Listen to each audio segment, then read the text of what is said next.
I asked why the gang had not mentioned anything to me before accepting Harrison's action, and Joe said they were concerned it might affect my shooting knowing they had dough riding on it.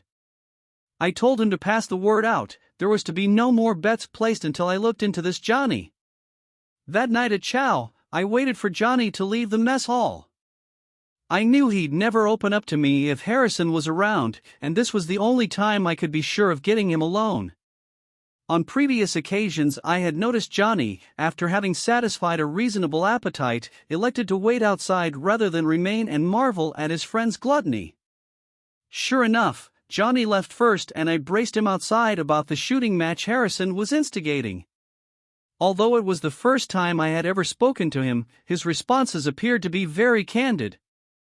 He said the match was Harrison's idea, spawned after he had witnessed my group congratulating me on my 22 score. I asked him what reason Harrison could have to be so sure he could outshoot me. He replied he didn't understand it either because his forte was the shotgun, and although he had won many trophies for skeet shooting at his gun club, he knew next to nothing about rifles. He assured me he was telling me straight and seemed embarrassed by his friend's behavior. I got the impression their friendship, though established long before they joined the Marines together, would end when they left boot camp. I thanked him for the information and told him I owed him one. I reported our conversation to my friends who seemed to think all was well, but I advised them not to bet any more than they already had because I felt something just wasn't right. 3 days before our final qualifications we were turned loose on firing the M1. This was some experience. Having heard and seen other platoons on distant firing lines, it was another thing to really live it. When our turn came, the M1 suddenly became a fearful and exciting death-dealing device instead of a dreary, drill piece.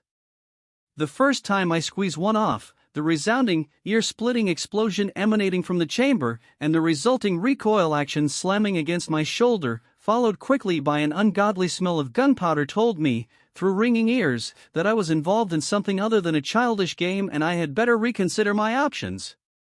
This advice, however, along with what other youthful illusions I may have been harboring, were dispelled forever when I observed white disc being waved before my target, indicating I had hit the bullseye on my first shot.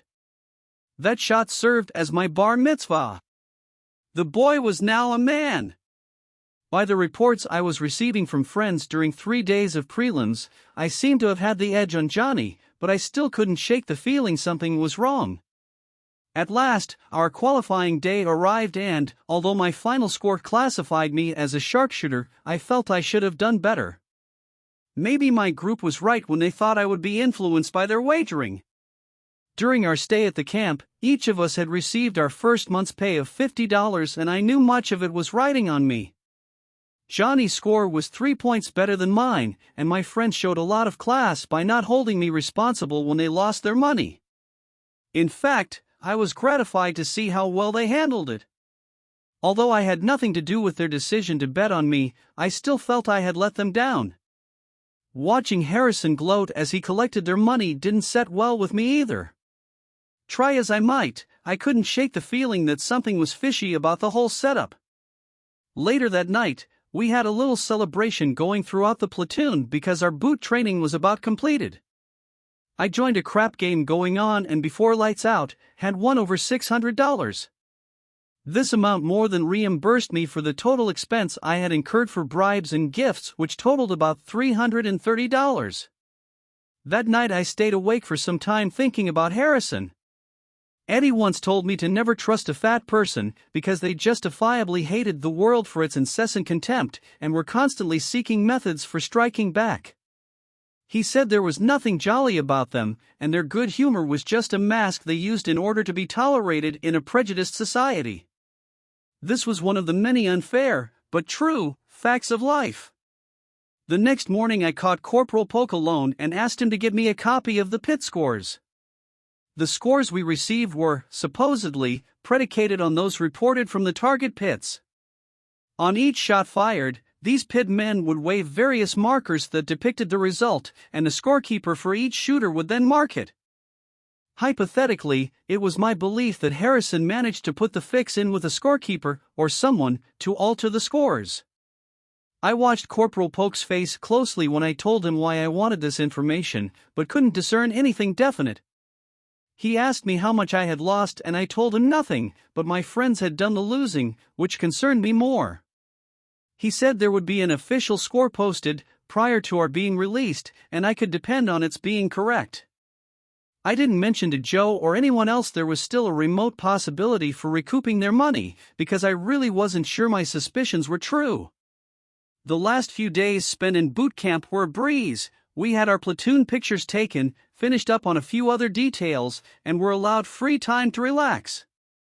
During this period my cousin, Bob, paid a visit and told me he was also at the base, undergoing training as a Sea Marine. From what he said I gathered a Sea Marine spent most of the time aboard ship, polishing leather and brass between conducting gun drills and pulling dressed guard duty. This was too regimented for me, even if the Marine Corps honored them for upholding its oldest tradition. I felt the Navy had a point when referring to Sea Marines as seagoing bellhops, because modern seafarer had long outgrown the need. After my cousin's visit, I headed back to my hut and on the way spotted a guy I thought was Al Taylor, from my old neighborhood. He was sitting on the steps of a hut just 2 doors down from mine, writing a letter on pale blue stationery. This misguided assumption was responsible for one of the embarrassing moments in my life, for, instead of Al, he turned out to be a movie actor by the name of Tyrone Power. The second he looked up after I hailed him, I realized my error. He had the worst case of blue beard I've ever seen. It went from his dark, piercing eyes to his chest.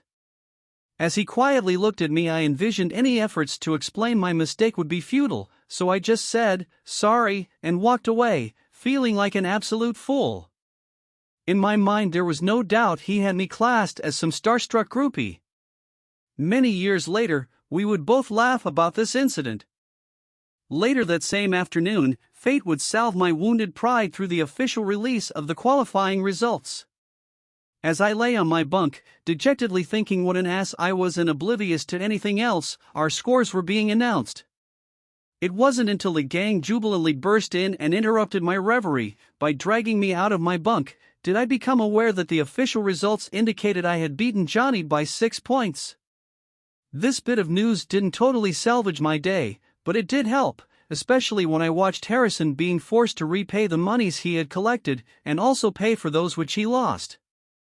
To Harrison, or anyone in a similar situation, this was like paying double. In all fairness to Harrison, I was never able to prove my gut feelings about his fixing the first scores. After boot camp, the platoon was split up and sent to various assignments, and I would never see my friends again. I was transferred to Camp Elliott, just outside San Diego, to undergo special weapons training for machine guns, flamethrowers, and bazooka rocket launchers. Training in special weapons was interesting, but I soon determined it was far too dangerous a pursuit for me to consider. One didn't have to realize that anyone employing these types of weapons in actual combat would stick out like a sore thumb and draw the heaviest fire. Because it was an easy program and I was already involved, I decided to complete the course and then quickly forget it. During my brief stay at Elliott, I met an older guy, about 30, by the name of McPhail, who came from the deep south. I'm not sure, but I think it was Biloxi, Mississippi. He was about my size and built with dark hair. We met during a crap game where we were both competing for sucker bets. After the action, we got together over a beer and had a talk. We decided it would be expedient for us to team up and run a game. One would deal and the other would bank, depending on who had the luck. Having watched him during the play, I was impressed with his smarts and aggressiveness. The latter trait was the one characteristic I avoided nurturing, because I've always preferred to maintain a low profile when procuring my prey. The majority of predators choose to run their quarry down rather than wait and let it come to them. These dust-stirring and noisy types are not as consistent as the patient trappers who simply bait their traps and relax. Please kindly subscribe to this channel and like the video. Thank you for watching.